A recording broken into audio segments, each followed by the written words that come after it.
श्री शिवाय नमस्तुभ्यं भक्तों। जय श्री कृष्णा। स्वागत है आपका हमारे YouTube चैनल प्रियंका शास्त्र ज्ञान में। भगवान भोलेनाथ की कृपा हम सब पर सदैव बनी रहे। भक्तों, आज के वीडियो में आप सुनेंगे बृहस्पतिवार व्रत कथा। बृहस्पतिवार व्रत कथा सुनने मात्र से लक्ष्मी नारायण भगवान का आशीर्वाद प्राप्त होता है। जो भक्त सच्ची निष्ठा से भगवान बृहस्पति देव की व्रत कथा श्रवण करते हैं, उनके जीवन के सभी दुख दरिद्र दूर हो जाते हैं। भगवान लक्ष्मी नारायण की कृपा से उनके सभी मनोरथ पूर्ण होते हैं। भक्तों, आप व्रत रखें या न रखें, भगवान लक्ष्मी नारायण की पूजा आराधना करने के बाद व्रत कथा अवश्य श्रवण करें। यह व्रत कथा श्रवण करने मात्र से आपके जीवन में आ रही बाधाएं दूर होती हैं। व्रत कथा श्रवण करने से पहले भगवान लक्ष्मी नारायण का पूर्ण श्रद्धा भक्ति के साथ जयकारा लगाएं। कमेंट बॉक्स में हर हर महादेव, जय श्री कृष्णा लिखकर भगवान का आशीर्वाद प्राप्त करें। चैनल पर पहली बार विजिट हुए, पहली बार मेरी आवाज़ सुन रहे तो चैनल को सब्सक्राइब करके बेल आइकन अवश्य दबाएं। इससे हमारे वीडियो की नोटिफिकेशन आप तक पहुंचती रहे और आपको नई नई जानकारी समय से मिलती रहे। भक्तों, बृहस्पतिवार व्रत कथा इस प्रकार है, ध्यान से सुने। प्राचीन समय की बात है। एक बड़ा प्रतापी तथा दानी राजा राज करता था। वह प्रत्येक गुरुवार को व्रत रखता, पूजा करता। यह उसकी रानी को अच्छा नहीं लगता। वह नित्य गरीबों ब्राह्मणों को दान करता। उसकी रानी ना व्रत करती, ना ही किसी को दान देती। राजा को भी ऐसा करने से मना किया करती।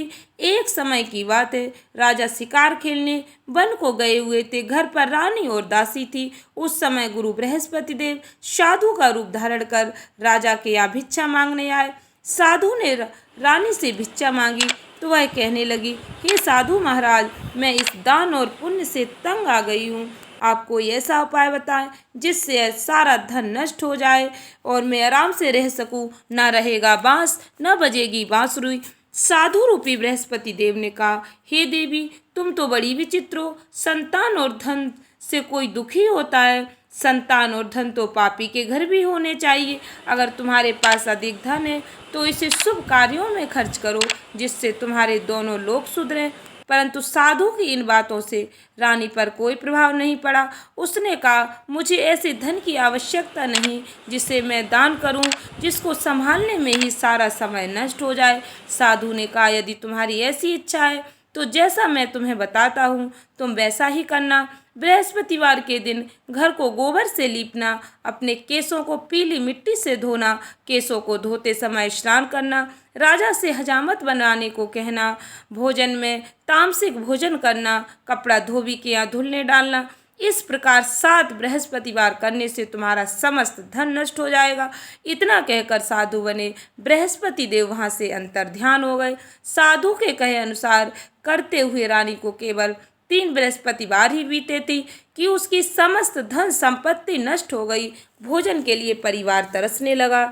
एक दिन राजा रानी से बोला, हे रानी, तुम यहीं रहो, मैं दूसरे देश को जाता हूँ, क्योंकि यहाँ पर सभी लोग मुझे जानते हैं, इसलिए मैं कोई छोटा कार्य नहीं कर सकता।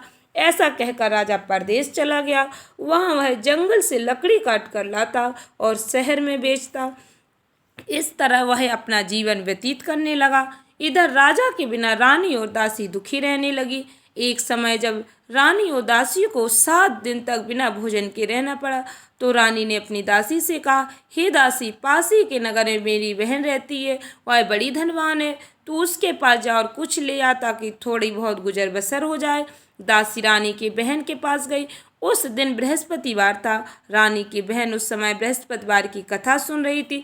दासी ने रानी की बहन को अपनी रानी का संदेश दिया, लेकिन रानी की बहन ने कोई उत्तर नहीं दिया। जब दासी को रानी की बहन से कोई उत्तर नहीं मिला तो वह बहुत दुखी हुई। उसे क्रोध भी आया। दासी ने वापस आकर रानी को सारी बात बता दी। सुनकर रानी ने अपने भाग्य को कोसा। उधर रानी की बहन ने सोचा कि मेरी बहन की दासी आई थी, परंतु मैं उससे नहीं बोली, इससे वह बहुत दुखी हुई होगी। कथा सुनकर और पूजन समाप्त कर वह अपनी बहन के घर गई और कहने लगी, हे बहन, मैं बृहस्पतिवार का व्रत कर रही थी, तुम्हारी दासी गई, परंतु जब तक कथा होती है तब तक ना उठते हैं और ना बोलते हैं, इसलिए मैं नहीं बोली। कहो दासी क्यों गई थी? रानी बोली, बहन, हमारे घर अनाज नहीं था। ऐसा कहते कहते रानी की आंखें भर आई। उसने दासी समेत भूखे रहने की बात अपनी बहन को बता दी। रानी की बहन बोली, बहन देखो, बृहस्पति देव भगवान सबकी मनोकामना पूर्ण करते हैं। देखो, शायद तुम्हारे घर में अनाज रखा हो। यह सुनकर दासी घर के अंदर गई तो वहां उसे एक घड़ा अनाज का भरा मिल गया। उसे बड़ी हैरानी हुई क्योंकि उसे एक एक बर्तन देख लिया था। उसने बाहर आकर रानी को बताया। दासी रानी से कहने लगी, हे रानी, जब हमको भोजन नहीं मिलता तो हम व्रत ही तो करते हैं, इसलिए क्यों ना इनसे व्रत और कथा की विधि पूछ ली जाए, हम भी व्रत किया करेंगे। दासी के कहने पर रानी ने अपनी बहन से पूछा बृहस्पतिवार व्रत के बारे में। उसकी बहन ने बताया, बृहस्पतिवार के व्रत में चने की दाल और मुनक्का से विष्णु भगवान का केले की जड़ में पूजन करें, दीपक जलाएं, पीले भोजन करें, कथा अवश्य श्रवण करें, इससे गुरु भगवान प्रसन्न होते हैं, मनोकामना पूर्ण करते हैं। व्रत और पूजन की विधि बताकर रानी की बहन अपने घर लौट आई। रानी और दासी दोनों ने निश्चय किया कि बृहस्पति देव भगवान का पूजन अवश्य करेंगे। 7 रोज बाद जब बृहस्पतिवार आया तो उन्होंने व्रत रखा। गुड़साल में जाकर चना और गुड़ बीन लाई, उसकी दाल से केले की जड़ विष्णु भगवान का पूजन किया। अब पीला भोजन कहाँ से आए? दोनों बड़ी दुखी हुई, परंतु उन्होंने व्रत किया था इसलिए बृहस्पति देव भगवान प्रसन्न थे। एक साधारण व्यक्ति के रूप में वे 2 थालों में सुंदर पीला भोजन लेकर आए। दासी को देकर बोले, हे दासी, यह भोजन तुम्हारे लिए और तुम्हारी रानी के लिए, इसे तुम दोनों ग्रहण करना। दासी भोजन पाकर बहुत प्रसन्न हुई। उसने रानी को सारी बात बताई। उसके बाद से वे प्रत्येक बृहस्पतिवार को गुरु भगवान का व्रत और पूजन करने लगी। बृहस्पति भगवान की कृपा से उनके पास धन हो गया, परंतु रानी फिर पहले की तरह आलस करने लगी। तब दासी बोली, देखो रानी, तुम पहले भी इस प्रकार आलस करती थी, तुम्हें धन रखने में कष्ट होता था, इस कारण सभी धन नष्ट हो गया।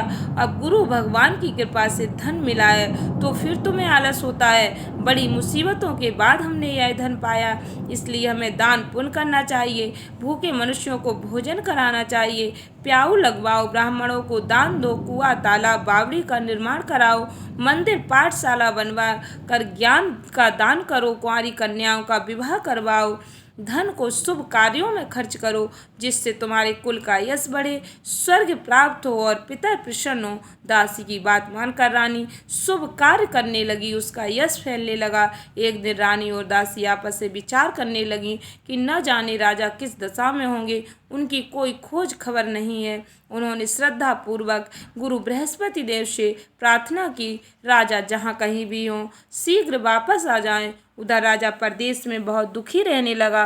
वह प्रतिदिन जंगल से लकड़ी बीन कर लाता, उसे शहर में बेचकर अपने दुखी जीवन को बड़ी कठिनता से व्यतीत करता। एक दिन दुखी हो राजा अपनी पुरानी बातों को याद करके रोने लगा और उदास हो गया। उसी समय राजा के पास बृहस्पति देव साधु के वेश में आकर बोले, हे लकड़हारे, तुम इस सुनसान जंगल में किस चिंता में बैठे हो, मुझे बतलाओ। यह सुन राजा के नेत्रों में जल भर आया। साधु की वंदना कर राजा ने अपनी संपूर्ण कहानी सुना दी। महात्मा दयालु होते हैं, वे राजा से बोले, हे राजा, तुम्हारी पत्नी ने बृहस्पतिवार के दिन बृहस्पति देव का अपमान किया था, जिसके कारण तुम्हारी यह दशा हुई। अब तुम चिंता मत करो, भगवान तुम्हें पहले से अधिक धन देंगे। देखो, तुम्हारी पत्नी ने बृहस्पतिवार का व्रत प्रारंभ कर दिया है। अब तुम भी बृहस्पतिवार का व्रत करके चने की दाल गुड़ जल के लोटे में डालकर केले का पूजन करो, फिर कथा कहो या सुनो, भगवान तुम्हारी सब मनोकामनाएं पूर्ण करेंगे। साधु की बात सुनकर राजा बोला, हे प्रभु, लकड़ी बेचकर तो इतना पैसा मुझे नहीं मिलता जिससे भोजन के उपरांत कुछ बचा सकूं। मैंने रात्रि में अपनी रानी को व्याकुल देखा है, मेरे पास कोई साधन नहीं जिससे मैं उसका समाचार जान सकूं। साधु ने कहा, हे राजा, मन में बृहस्पति भगवान के पूजन व्रत का निश्चय करो, वे स्वयं तुम्हारे लिए कोई राह बना देंगे। बृहस्पतिवार के दिन तुम रोजाना की तरह लकड़ियां लेकर शहर में जाना। तुम्हें रोज से दुगना धन प्राप्त होगा, जिससे तुम भली भांति भोजन कर लोगे और बृहस्पति देव की पूजा का सामान भी आ जाएगा। जो तुमने बृहस्पतिवार की कहानी के बारे में पूछा है वह इस प्रकार है। बृहस्पति देव की कहानी। प्राचीन काल में एक बहुत ही निर्धन ब्राह्मण था। उसके कोई संतान न थी। वह नित्य पूजा पाठ करता। उसकी स्त्री न स्नान करती, न किसी देवता का पूजन करती। इस कारण ब्राह्मण देवता बहुत दुखी रहते थे। भगवान की कृपा से ब्राह्मण के यहाँ एक कन्या रूपी रत्न पैदा हुआ। कन्या बड़ी होने लगी। प्रातः स्नान करके वह भगवान विष्णु का जाप करने लगी। बृहस्पतिवार का व्रत भी करने लगी। पूजा पाठ समाप्त कर पाठशाला जाती तो अपनी मुट्ठी में जौ भर के ले जाती और पाठशाला के मार्ग में डालती जाती। लौटते समय वही जौ स्वर्ण के हो जाते तो उनको बीन कर घर ले आती। एक दिन वह बालिका सूप में उन सोने के जौ को फटक कर साफ कर रही थी। तभी उसकी माँ ने देख लिया और कहा कि हे बेटी, सोने के जौ को फटकने के लिए सोने का सूप होना चाहिए। दूसरे दिन गुरुवार था। कन्या ने व्रत रखा और बृहस्पति देव से सोने का सूप देने की प्रार्थना की। बृहस्पति देव ने उसकी प्रार्थना स्वीकार कर ली। रोजाना की तरह वह कन्या जौ फैलाती हुई पाठशाला चली गई। पाठशाला से लौटकर जब वह जौ बीन रही थी तो बृहस्पति देव की कृपा से उसे सोने का सूप मिला। उसे वह घर ले आई और उससे जौ साफ करने लगी, परंतु उसकी माँ का वही ढंग रहा। एक दिन की बात है, कन्या सोने के सूप में जब जौ साफ कर रही थी तो उस नगर का राजकुमार वहां से निकला। कन्या के रूप और कार्य को देखकर वह उस पर मोहित हो गया। राजमहल आकर वह भोजन जल त्याग कर उदास होकर लेट गया। राजा को जब राजकुमार द्वारा अन्न जल त्यागने का समाचार प्राप्त हुआ तो अपने मंत्रियों के साथ वह अपने पुत्र के पास गया और कारण पूछा। राजकुमार ने राजा को उस लड़की के घर का पता बतलाया। मंत्री उस लड़की के घर गया। मंत्री ने ब्राह्मण के समक्ष जाकर राजा की ओर से निवेदन किया। कुछ ही दिन बाद ब्राह्मण की कन्या का विवाह राजकुमार के साथ संपन्न हो गया। कन्या के घर से जाते ही ब्राह्मण देव के घर में पहले की भांति गरीबी का निवास हो गया। एक दिन दुखी होकर ब्राह्मण अपनी पुत्री से मिलने गए। बेटी ने पिता की ऐसी अवस्था को देखा और अपनी माँ का हाल पूछा। ब्राह्मण ने सभी हाल कह सुनाया। कन्या ने बहुत सा धन देकर अपने पिता को विदा कर दिया, लेकिन कुछ दिन बाद फिर वही हाल हो गया। ब्राह्मण फिर अपनी कन्या के यहाँ गया और सभी हाल कहा तो पुत्री बोली, हे पिताजी, आप माताजी को यहाँ लिवा लाओ, मैं उन्हें वह विधि बता दूंगी जिससे गरीबी दूर हो जाए। ब्राह्मण देवता अपनी स्त्री को साथ लेकर अपनी पुत्री के पास राजमहल पहुँचे तो पुत्री अपनी माँ को समझाने लगी, हे माँ, तुम प्रातःकाल स्नान आदि करके विष्णु भगवान का पूजन करो तो सब दरिद्रता दूर हो जाएगी। परंतु उसकी माँ ने उसकी एक भी बात नहीं मानी। वह प्रातःकाल उठकर अपनी पुत्री की बच्चों की जूठन को खा लेती। एक दिन उसकी पुत्री को बहुत गुस्सा आया। उसने अपनी माँ को एक कोठरी में बंद कर दिया। प्रातः उसे स्नान आदि करा के पूजा पाठ करवाया तो उसकी माँ की बुद्धि ठीक हो गई। इसके बाद वह नियम से पूजा पाठ करने लगी और प्रत्येक बृहस्पतिवार को व्रत करने लगी। इस व्रत के प्रभाव से मृत्यु के बाद वह स्वर्ग को प्राप्त हुई। वह ब्राह्मण भी सुखपूर्वक इस लोक का सुख भोगकर स्वर्ग को प्राप्त हुआ। इस तरह कहानी कहकर साधु बने बृहस्पति देव वहाँ से लोप हो गए। धीरे धीरे समय व्यतीत होने पर फिर बृहस्पतिवार का दिन आया। राजा जंगल से लकड़ी काटकर शहर में बेचने गया। उसे उस दिन और दिनों से अधिक धन मिला। राजा ने चना गुड़ आदि लाकर बृहस्पतिवार का व्रत किया। उस दिन से उसके सभी कलेश दूर हुए। परंतु जब अगले गुरुवार का दिन आया तो वह बृहस्पतिवार का व्रत करना भूल गया। इस कारण बृहस्पति देव नाराज हो गए। उस दिन उस नगर के राजा ने विशाल यज्ञ का आयोजन किया था तथा अपने समस्त राज्य में घोषणा करवा दी कि सभी मेरे यहाँ भोजन करने आए, किसी के घर चूल्हा न जले। इस आज्ञा को जो न मानेगा उसको फांसी की सजा दी जाएगी। राजा की आज्ञा अनुसार सभी लोग राजा के यहाँ भोजन करने गए, लेकिन लकड़हारा कुछ देर से पहुंचा, इसलिए राजा उसको अपने साथ महल में ले गए। जब राजा लकड़हारे को भोजन करा रहे थे तो रानी की दृष्टि उस खूंटी पर पड़ी जिस पर उसका हार लटका हुआ था। उसे हार खूंटी पर लटका दिखाई नहीं दिया। रानी को विश्वास हो गया कि निश्चय ही मेरा हार इस लकड़हारे ने चुरा लिया है। उसी समय सैनिक बुलवाकर उसको जेल में डलवा दिया। लकड़हारा जेल में विचार करने लगा कि ना जाने कौन से पूर्व जन्म के कर्म से मुझे यह दुख प्राप्त हुआ है, और जंगल में मिले साधु को याद करने लगा। तत्काल बृहस्पति देव साधु रूप में प्रकट हो गए और कहने लगे, अरे मूर्ख, तूने बृहस्पति देवता की कथा नहीं की, उसी कारण तुझे यह दुख प्राप्त हुआ है। अब चिंता मत कर, बृहस्पतिवार के दिन जेल खाने के दरवाजे पर तुझे 4 पैसे पड़े मिलेंगे। उनसे तू बृहस्पतिवार की पूजा करना तो तेरे सभी कष्ट दूर हो जाएंगे। अगले बृहस्पतिवार को से जेल के द्वार पर 4 पैसे मिले। राजा ने पूजा का सामान मंगवाकर कथा कही और प्रसाद बांटा। उसी रात्रि में बृहस्पति देव ने उस नगर के राजा को स्वप्न में कहा, हे राजा, तूने जिसे जेल में बंद किया है उसे तत्काल छोड़ देना, वह निर्दोष है। राजा प्रातःकाल उठा और खूंटी पर हार लटका देखकर लकड़हारे को बुलाकर क्षमा मांगी। राजा को योग्य सुंदर वस्त्र आभूषण भेंट कर उसे विदा किया। गुरुदेव की आज्ञा अनुसार राजा अपने नगर को चल दिया। राजा जब नगर के निकट पहुंचा तो उसे बड़ा ही आश्चर्य हुआ।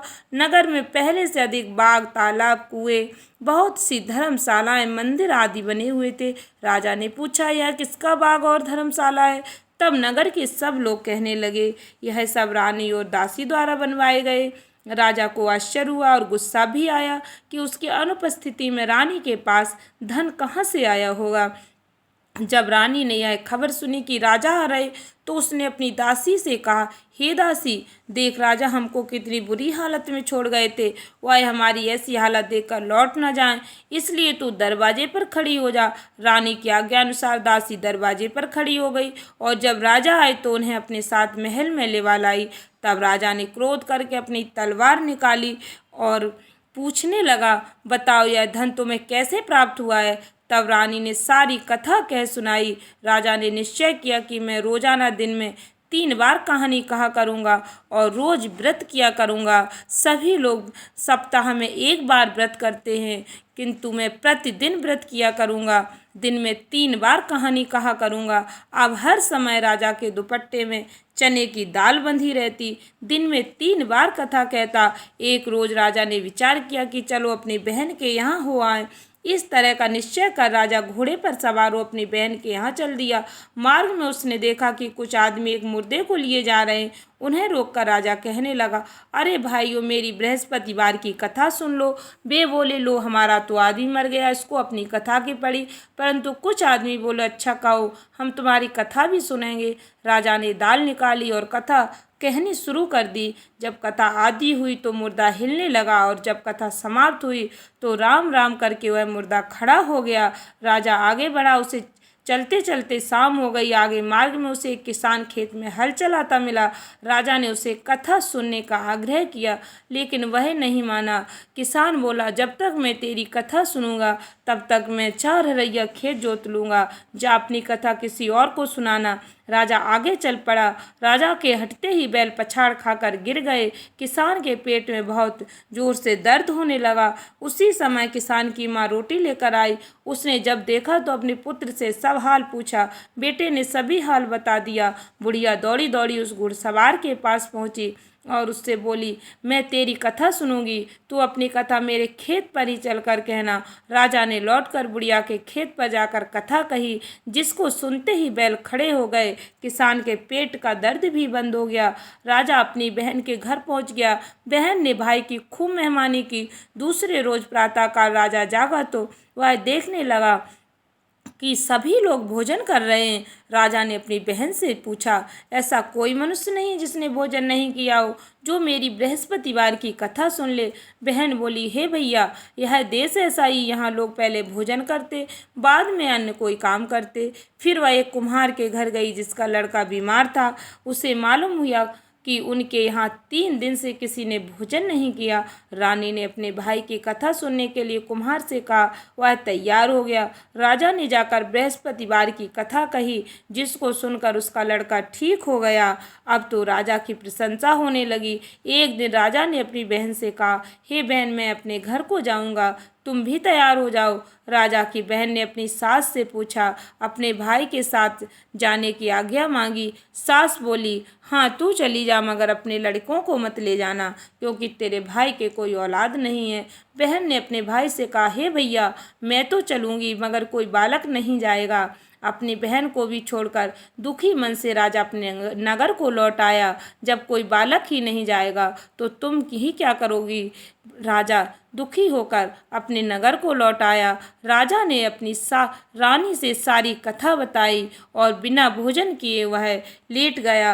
रानी बोली, हे प्रभु, बृहस्पति देव ने हमें सब कुछ दिया है, वह हमें संतान अवश्य देंगे। उसी रात बृहस्पति देव ने राजा को स्वप्न में कहा, हे राजा, उठ, सभी सोच त्याग दे, तेरी रानी गर्भवती है। राजा को यह जानकर बड़ी खुशी हुई। 9वें महीने में रानी के गर्भ से एक सुंदर पुत्र पैदा हुआ।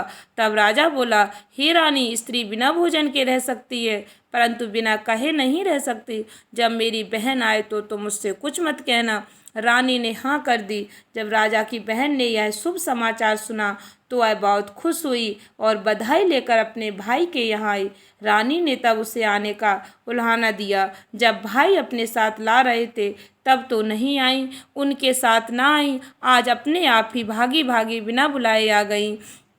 घोड़ा चढ़ी तो नहीं आई, गधा चढ़ी आई। तो राजा की बहन बोली, भाई, मैं इस प्रकार न कहती भाभी, तो तुम्हारे घर औलाद कैसे होती। बृहस्पति देव सभी कामनाएं पूर्ण करते हैं। जो सद्भावना पूर्वक बृहस्पतिवार का व्रत करता है एवं कथा पढ़ता है अथवा सुनता है, दूसरों को सुनाता है, बृहस्पति देव उसकी सभी मनोकामनाएं पूर्ण करते हैं, उनकी सदैव रक्षा करते हैं। जो संसार में सद्भावना से बृहस्पति देव का पूजन एवं व्रत सच्चे हृदय से करते हैं, उनकी सभी मनोकामनाएं वैसे ही पूर्ण होती हैं जैसी सच्ची भावना से रानी और राजा ने बृहस्पति देव की कथा का गुणगान किया तो उनकी सभी इच्छाएं बृहस्पति देव जी ने पूर्ण की। अनजाने में भी बृहस्पति देव की कभी उपेक्षा न करें, ऐसा करने से सुख शांति नष्ट हो जाती है। इसलिए सबको कथा सुनने के बाद प्रसाद लेकर ही जाना चाहिए। हृदय से बृहस्पति देव का मनन करते हुए जयकारा बोलना चाहिए। बोलो बृहस्पति देव विष्णु भगवान की जय। इति श्री बृहस्पतिवार व्रत कथा। आशा करती हूँ भक्तों वीडियो अच्छी लगी होगी, उपयोगी लगी हो तो वीडियो को अधिक से अधिक लोगों में शेयर करें। धन्यवाद भक्तों। चैनल को सब्सक्राइब करके बेल आइकन अवश्य दबाएं। श्री शिवाय नमस्तुभ्यं।